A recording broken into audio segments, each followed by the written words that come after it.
아기가 성장하는 과정 중에 배우는 놀이 중에 숨바꼭질 배웁니다. 이 아기들은 처음에 자기 얼굴만 가리면 이제 자기 자신이 숨겨져 있다고 생각을 하죠. 그러다가 이제 몸을 숨기기도 하고 또 숨겨진 사람을 찾기도 합니다. 이렇게 성장하는 아이가 어느 순간이 되면 진짜 몸을 숨기고 그 모습을 드러내지 않을 때가 있어요. 대개는 잘못을 하고 부모님께 혼날지도 모른다라고 하는 두려움이 생기게 되면 자신이 어디에 있는지 못 찾는 곳에 자기를 가리기도 합니다. 이런 모습은 아이들한테서만 나타나는 모습 현상이 아니라 어른들도 때로는 자기 자신을 숨기고 싶어 할 때가 있습니다. 뭔가 잘못을 저질렀을 때 누군가에게 그 잘못이 드러나는 것이 두렵습니다. 뺑소니 사고가 주로 새벽에 많이 일어나는 거 아시죠? 이 뺑소니를 치고 싶어서 치는 것이 아니라 사고를 쳤는데 누군가 보는 사람이 없다고 하면 그 자리를 피해버리고 싶어하는 인간의 본성에서 뺑소니가 되기도 한다고 분석을 합니다. 혹시 여러분들은 살면서 그런 마음이나 경험이 없으셨는지요? 정말 숨어버리고 싶다, 어디론가 멀리 떠나버리고 싶다. 목회를 하면서 가끔 그런 이야기를 들을 기회는 있었습니다. 사라지고 싶어요, 아무도 보지 않는 곳으로. 때로는 밤에 잠들 때 아침에 눈 뜨지 않았으면 좋겠어요 라고 말씀하시는 이야기를 들었던 적도 있습니다. 그렇게 말씀하시는 이유는 분명합니다. 지금 현재 처해 있는 상황이 그만큼 힘들기 때문입니다. 꼭 죄를 짓거나 잘못을 하지 않았다고 할지라도 현재 처한 상황이 불편하거나 부담스럽게 느껴지면 그러면 그 자리를 피하고 싶어하는 인간의 본성이라고도 할 수가 있겠지요. 사춘기 아이들이 꼭 죄를 지어서만 가출을 하는 게 아닙니다. 잘못이 없어도 지금 그 가정이라고 하는 공간에 머물러 있는 것이 불편합니다. 부모님이 불편한 거예요. 부담스럽기도 하고요. 그러다 보니까 그 부모님의 억압과 통제로부터 벗어나서 자기 스스로 생각하는 자유를 누리기 위해서 가출을 하는 경우도 종종 있습니다. 돌아보면 저도 그랬던 것 같아요. 저는 뒤늦게 대학교 2학년에 가출을 했던 경험이 있는데 집에 있는 게 진짜 불편했어요. 밤새 싸우시는 부모님의 그 높은 소리가 듣기 싫어서 그 밤에 집을 나와서 며칠 동안 집에 들어가지 않았던 경험이 있는데 제가 뭘 잘못해서가 아니라 현재 처해 있는 상황이 피하고 싶고 떠나고 싶은 마음을 불러일으키고 그 마음에 따라 행동으로 옮겼던 적이 있습니다.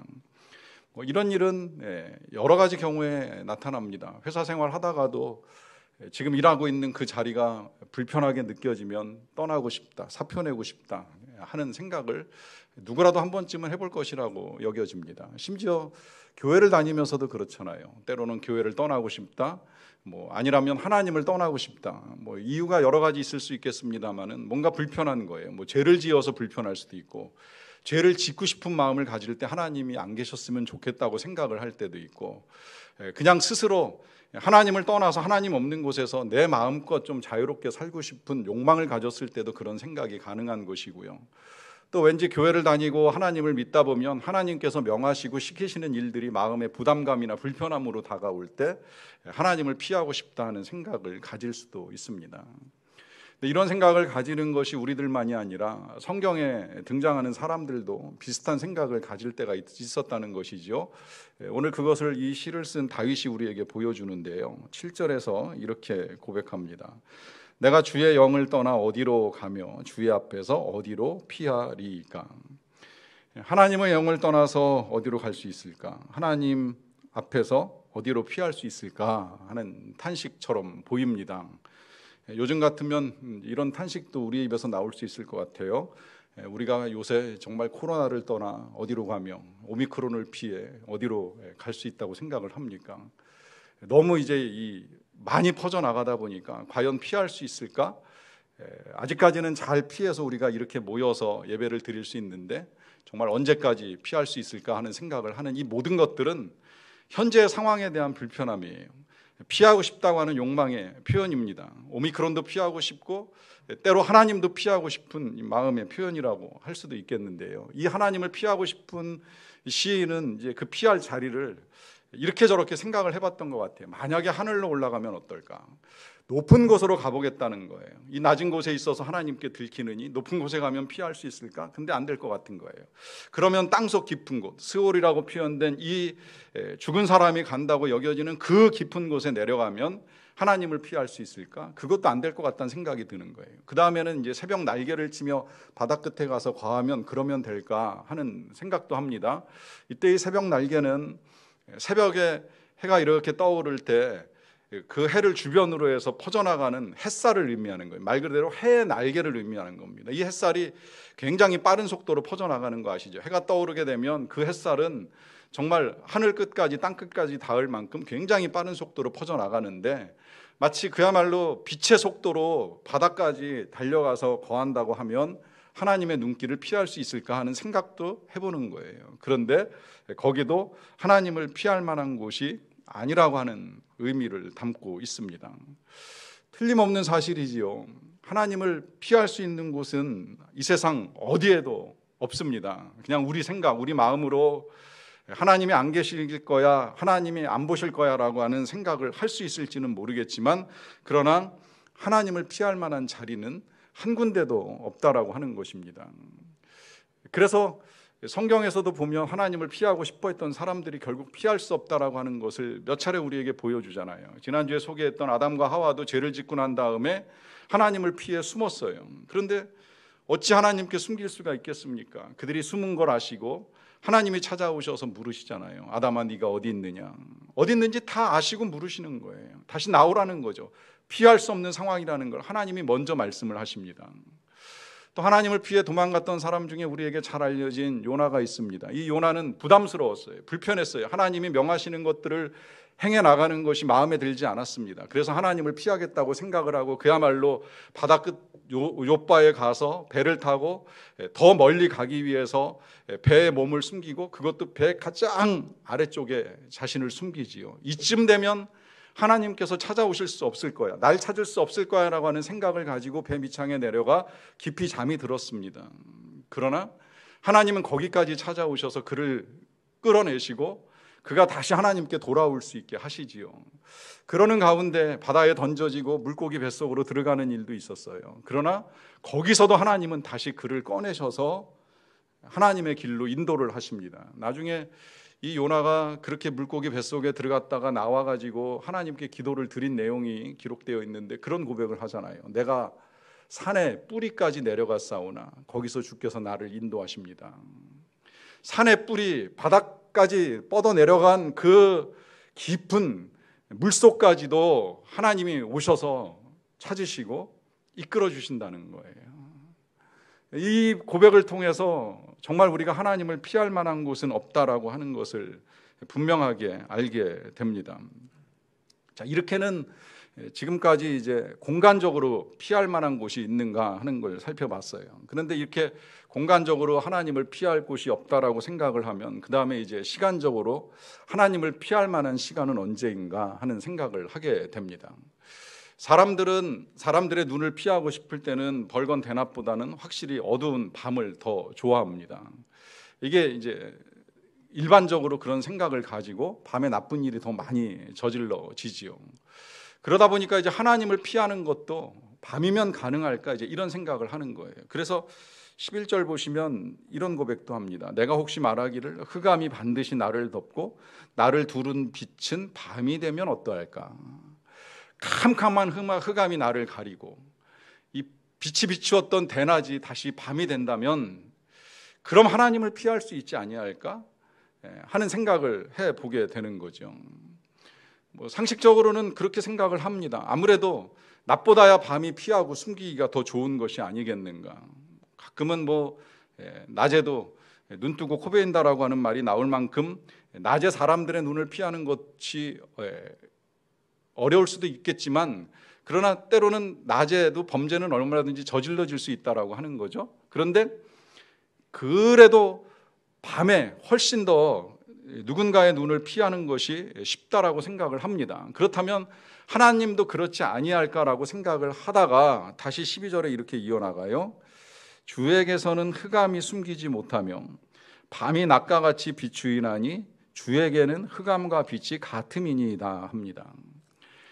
사람들에게는 밤낮이 다를지 모르겠지만 하나님께는 흑암이 숨길 수도 없고 밤이 낮과 같고, 그래서 주에게서는 흑암과 빛이 다를 것이 없습니다라고 하면서 밤이 되었다고 한들 하나님의 눈을 피할 수는 없다라고 하는 거죠. 사실 밤에 안 보인다라고 하는 건 지금 우리의 경험에서 비롯된 고백입니다. 우리는 밤에 잘 안 보이기 때문에 빛을 개발하기 위해서도 많은 애를 써왔고, 지금도 여전히 밤은 불편하게 느껴지는 경우들이 많잖아요. 그런데 그건 전적으로 이제 우리의 경험에 의존된 생각이에요. 밤이 오히려 더 편하게 잘 보이는 동물들도 있잖아요. 뭐 제가 알기로는 박쥐나 부엉이 같으면 오히려 낮에는 눈이 부셔서 다니질 못한다 그러죠. 그런데 밤만 되면 오히려 더 잘 보이기 때문에 훨씬 더 이제 활동력 있는 모습을 보여줍니다. 사람과 동물에 따라서도 차이가 날 수 있다라고 하는 거예요. 마찬가지로 이제 하나님께 있어서는 낮이나 밤이 전혀 다를 것이 없다는 거죠. 해가 비추이는 낮이나 깜깜한 밤이나 어둠 속에서나 빛 가운데서나 하나님이 보시는 데에는 아무 지장이 없고, 하나님은 어떤 상황 속에서도 우주와 만물들을 능히 보실 수 있는 분이십니다. 그 증거 중에 하나가 이 교회에서 모임할 때 나타나잖아요. 우리 교회는 새벽에 예배가 끝나고 기도할 때 예배실에 불을 다 끕니다. 또 금요일도 말씀을 듣고 나면 웬만한 데는 다 불을 끄고 기도를 해요. 좀 더 편안하게 이제 기도를 하기 위해서 불을 끕니다. 이렇게 불을 끄면 때로는 사람이 안 보일 때가 있어요. 그러나 하나님이 우리를 못 보신다고 생각을 하지는 않잖아요. 하나님이 진짜 우리를 못 보시고 이 깜깜한데 우리를 못 찾으셔서 기도를 하는데 이게 도대체 어디서 나는 소리야, 누가 기도를 하는 거야 라고 하신다면 정말 우스운 일이 되는 거죠. 아무리 깜깜해도, 아무리 깊은 흑암 속에서도 하나님은 누가 어디에 있고 거기서 어떤 기도를 드리고 어떻게 하나님을 찾고 있는지를 다 눈여겨보시고 들으시고 아신다는 겁니다. 그래서 시인이 오늘 여기까지 넘어오기 전에 지난주에 미리 그런 고백을 한 거예요. 주께서 아십니다. 나의 눕는 것을 아시고 앉고 일어서는 것을 아시고, 이게 이제 오늘 더 와서 흑암 중에도 캄캄한 밤에도 내가 어디에서 어느 자리에서 무엇을 하고 있는지 다 아시고 거기 계십니다라고 하는 고백을 합니다. 자, 이렇게 보면 정말 우리가 하나님의 눈을 피해서 아무것도 할 수 없는 것처럼 여겨집니다. 그래서 왜 그런 이야기도 나왔잖아요. 어느 수도원에서 이 많은 수도사들이 열심히 수련을 하고 있는데 그 중에 이제 가장 멍청하게 보이는 바보 같은 수도생이 한 명 있었는데, 이 원장에게 제일 사랑을 받는 거예요. 원장이 그를 제일 아끼고 좋은 것을 주려고 애를 씁니다. 이게 이제 수도원생 전체한테 불평이 됐죠. 저 바보 같은 친구를 왜 원장은 저렇게도 좋아하는가? 왜 그를 아끼고 사랑하는가? 이런 수도생들의 마음을 아는 그 수도원장이 어느 날 전체 수도생들을 다 불러 모아놓고 과제를 하나씩 줍니다. 새 한 마리를 나누어 주고 가져가서 아무도 안 보는 곳에서 죽여라. 그리고 그 시체를 가져와라. 받아든 사람들이 나가서 다 각자의 공간을 찾습니다. 뭐 나무 아래, 바위 틈 혹은 물가까지 나가서 각자 좋은 공간을 찾고 거기에서 이 새를 죽여가지고 가져왔어요. 다 모였을 때 아무 소리 나지 않던 그 공간 안에 딱 한 마리 새의 소리가 나는데 그 새를 이 바보 같은 수도원생이 들고 있었던 거예요. 사람들이 비웃습니다. 역시 넌 아무것도 못하는구나. 그때 원장이 묻지요. 왜 새를 죽이지 못하였느냐. 이 수도사가 대답을 합니다. 아무리 찾아봐도 그분의 눈을 피할 수는 없었어요. 그분의 눈을 피해서 이 새를 죽일 만한 곳은 없었어요. 그의 고백을 통해서 그 자리에 함께 있었던 모든 사람들이 깨닫는 거예요. 그가 왜 사랑받는 수도생이 되었는지. 하나님이 보신다는 사실을 분명하게 알고 믿었던 이 사람의 고백 통해서 우린 정말 하나님을 피할 수 있는 곳이 있을까라고 하는 생각을 다시 하게 됩니다. 그런데 문제는 이 하나님의 눈길을 피하고 싶다라고 하는 우리의 생각이 마치 새 한 마리를 처리해버리는 것처럼 내가 하고 싶은 일을 할 때 그것을 할 수 없게 만드는 부담감으로 느끼고 있는 것은 아닌지요. 그것이 아니라는 사실을 오늘 10절에서 이렇게 우리에게 가르쳐 주는데요. 거기서도 주의 손이 나를 인도하시며 주의 오른손이 나를 붙드시리이다 합니다. 자, 여기서 이제 하나님이 어디에나 계시면서 무엇을 하시는지를 우리에게 보여주시는데, 그건 우리를 인도하시고 또 우리를 붙들어 주시는 것이라 하는 것으로 가르쳐 줍니다. 이게 하나님께서 어디나 계신 이유입니다. 하나님께서는 어디에서나 항상 우리를 인도해 주기를 원하신다라고 하는 거죠. 18세기에 계몽주의 시대가 되면서 신학 이론 가운데 이실론이라고 하는 이론이 나왔어요. 이 이실론이라고 하는 건 쉽게 말씀드리면 하나님이 세상을 창조하시기는 하셨지만 그러나 그 다음에 이제 아무것도 안 하신다는 거예요. 이렇게 이제 사람들이 생각하게 된 이유는 계속해서 이 세상에 여러 가지 일들이 많이 일어납니다. 부정한 일도 일어나고 불의한 일도 일어나고 전쟁이 일어나고 뭐 신교와 구교 간의 싸움이 일어나고 하다 보니까 이게 진짜 하나님 계신 거 맞아? 하나님이 살아계신 것도 믿고 그 하나님이 세상을 창조하신 것도 믿기는 하겠는데, 그러나 그 하나님이 손 놓고 계신 거 아니겠는가? 그냥 우리 각자 자유의지를 주시고 그 의지에 따라서 각자 마음대로 하고 싶은 것을 하면 되는 거 아니겠는가 하는 이제 이론이 나오기 시작을 한 거예요. 얼핏 보면 정말 그렇게 보여요. 지금 우리 살아가는 세상도 그래요. 뭐 그때하고 얼마나 달라졌겠습니까? 지금도 부정과 불이 어쩌면 더 많아지지 않나는 생각이 들어요. 사람들이 더 영악해지면서 죄가 사라질 것 같은 세상에 더 나쁜 일들이 지금 많이 일어나고 있습니다. 여기에 지금 이 질병까지 더하여서 이것이 2년 이상 계속되는 이 현실 속에서 정말 하나님 뭐 하고 계시지? 손 놓고 계시는가 하는 생각을 할 만하기도 합니다. 그러나 분명한 건 하나님이 천지를 창조하시고 손을 놓고 계신 건 아니라는 거죠. 하나님 일하십니다. 우리 예수님이 가르쳐 주셨어요. 예수님이 이 땅에서 그렇게 열심히 일하셨던 이유 말씀하시잖아요. 아버지께서 일하시니 나도 일한다. 하나님이 일하고 계시니 우리 예수님도 열심히 고치시고 도와주는 일에 힘쓰셨어요. 우리 하나님은 쉬지 아니하시는 하나님이십니다. 그리고 우리가 계속해서 기도함으로 그로 쉬지 못하시게 하라고 하는 부탁까지 하셨어요. 실제로 하나님은 우리가 잠들어 누워있는 동안에도 그 일하기를 쉬지 아니하시고 우리를 지키시고 보호하시는 하나님이세요. 그래서 그나마 우리가 이만큼 호흡하며 살아갈 수 있는 이 모든 여건과 은혜를 허락해 주셨습니다. 이런 하나님의 인도하심은 우주와 세상을 다스리실 뿐만 아니라 우리 각 개인의 삶에서도 분명하게 나타나는데요. 그 가운데 한 가지가 지금 우리를 인도하신다는 거예요. 우리를 이끌어 주신다.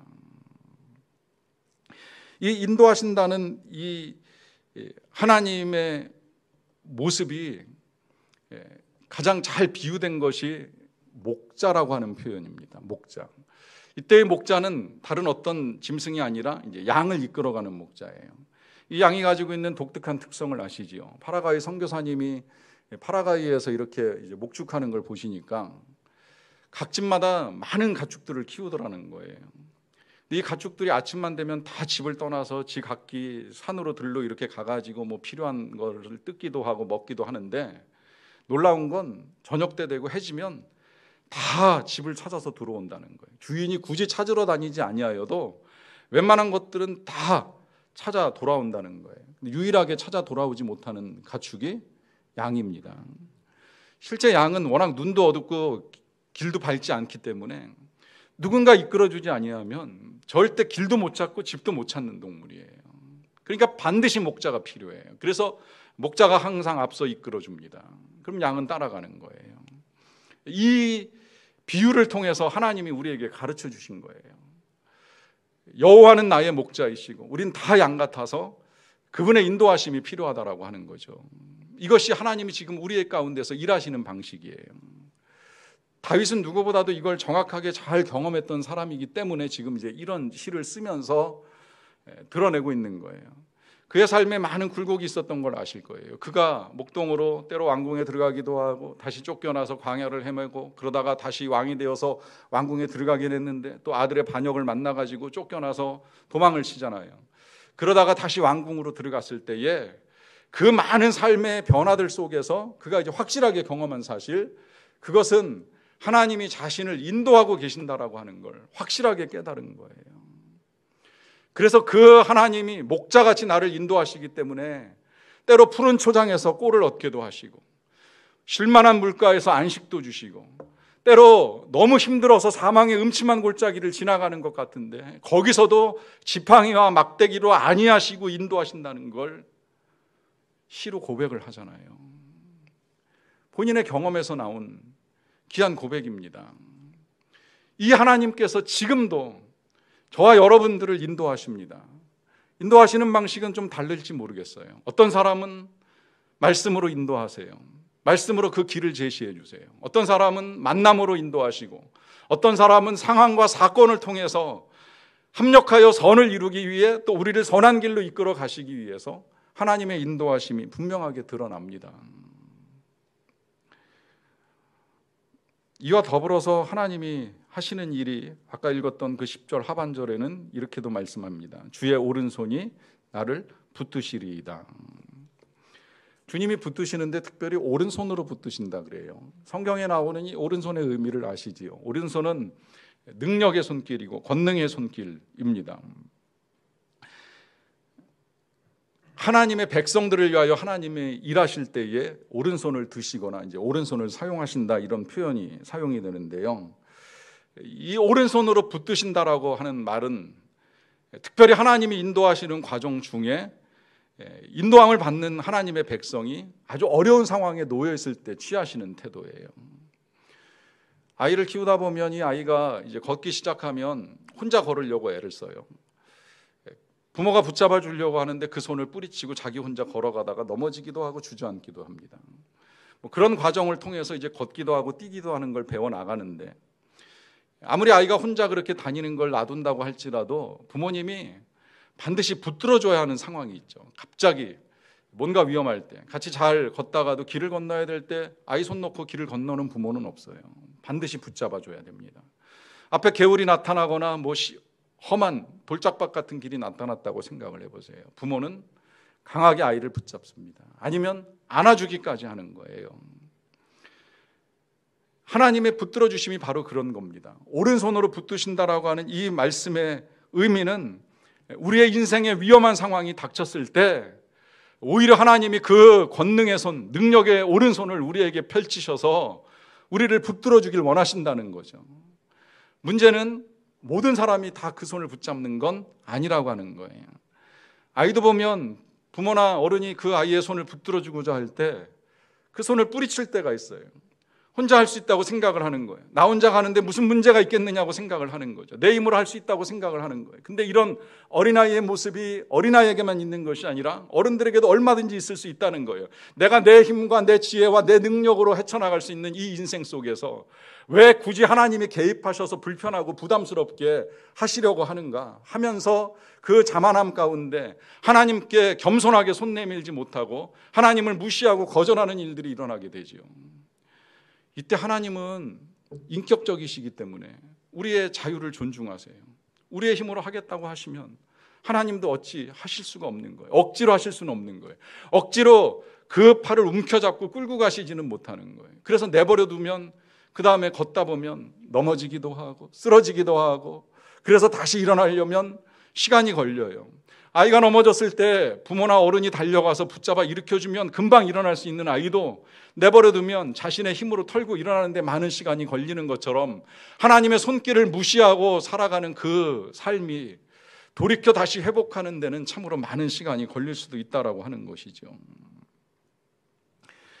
다윗도 이런 경험이 많았던 거예요. 쓰러질 때가 있었고 넘어질 때가 있었습니다.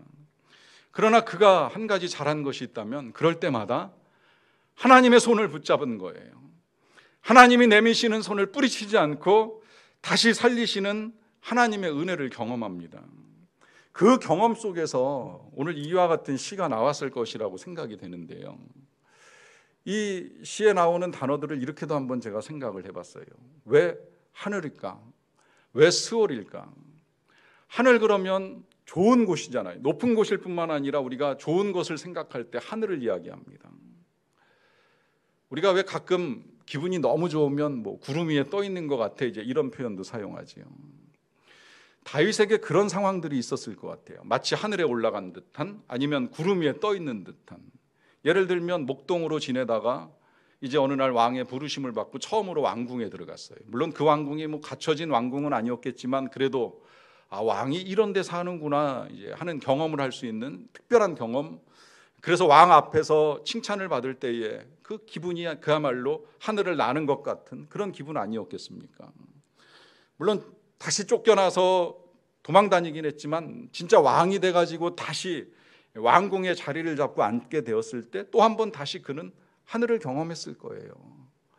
내가 목동 출신인데 이런 자리에까지 와서 앉아 있을 수 있네. 아들에 의해서 쫓겨나는 어려움은 겪었지만 그러나 다시 왕권을 회복하고 왕자에 앉게 되었을 때도 물론 그가 통곡하고 슬퍼하는 아픔은 좀 있었겠지만 하나님이 다시 여기까지 인도하셨구나 하는 그 생각 가운데 이런 고백이 나오는 거예요. 주께서 거기 계시나이다. 반대로 스올, 한없이 떨어지는 지옥 같은 경험도 없지는 않았어요. 말씀드린 대로 그가 사울 왕에게 쫓겨가지고 광야를 헤매고 다닐 때 얼마나 그 삶이 지옥 같았겠습니까? 도와줄 사람을 여기저기 찾아다니면서 만나는데 도와줄 수가 없는 거예요. 심지어 남의 나라까지 가가지고 미친 척하면서 삶을 연장할 때 그게 스월, 그게 지옥 아니었겠습니까? 누구보다도 아들의 반역에 쫓겨가지고 왕궁을 버려두고 도망가는 신세가 겪게 되는 그 마음의 상함은 이루 말할 수 없는 지옥이 되는 거죠. 그런데 놀라운 건 그 지옥 같은 삶의 자리, 거기서도 하나님이 계신 걸 분명하게 안 거예요. 거기서도 하나님이 오른손으로 붙들어 주신 것을 안 거예요. 그래서 하늘에 올라갈지라도 거기 계시며 스월에 내려갈지라도 거기 계시나이다라고 하는 믿음의 고백을 하는 것입니다. 그렇게 하나님은 우리의 삶의 자리가 어디든지 그 어디든 함께 계시고 거기 계셔서 우리를 붙들어 주시기를 원하십니다. 2차 대전 당시 코리 텐붐 여사가 이 독일의 나치 포로 수용소에 끌려가가지고 두려움 가운데 함께 끌려간 언니하고 나눈 대화 가운데 이런 말을 합니다. 언니, 우리 여기서 어떻게 살아요? 이때 언니가 대답을 해줬어요. 주님께서 우리와 함께 하신다면 여기가 가장 안전한 장소다. 코리 텐붐이 언니의 말을 마음에 담고 계속 묵상을 합니다. 하나님께서 여기 함께 계시면, 하나님께서 우리와 함께 계신다면 여기가 가장 안전한 장소다. 계속 대식구 묵상하면서 그 포로 수용소 생활을 이겨내고 나중에 퇴소하게 되었을 때 자유를 얻은 다음에 그가 책을 써요. 그 책의 제목이 피난처입니다. 지옥 같은 수용소의 한복판에서 거기에 여전히 함께 계시는 하나님을 피난처로 삼아 살게 된 자신의 경험을 글로 남긴 거예요. 여러분, 삶의 자리가 지옥 같을 수도 있고 떠나고 싶을 수도 있고 피하고 싶을 수도 있습니다. 하지만 분명히 기억하십시오. 거기 하나님께서 계시면 가장 안전한 장소입니다. 거기 하나님께서 계시면 하나님께서 우리의 피난처가 되십니다. 우리에게 있어서 필요한 건 그 하나님의 인도하심을 받는 것이고 그 하나님께서 내밀어 주시는 오른손을 붙잡는 것입니다. 그 권능의 손으로 우리를 지켜주시고 인도하실 것입니다. 그 하나님을 믿고 나아가는 저와 여러분들의 삶 되시기를 간절히 축원합니다.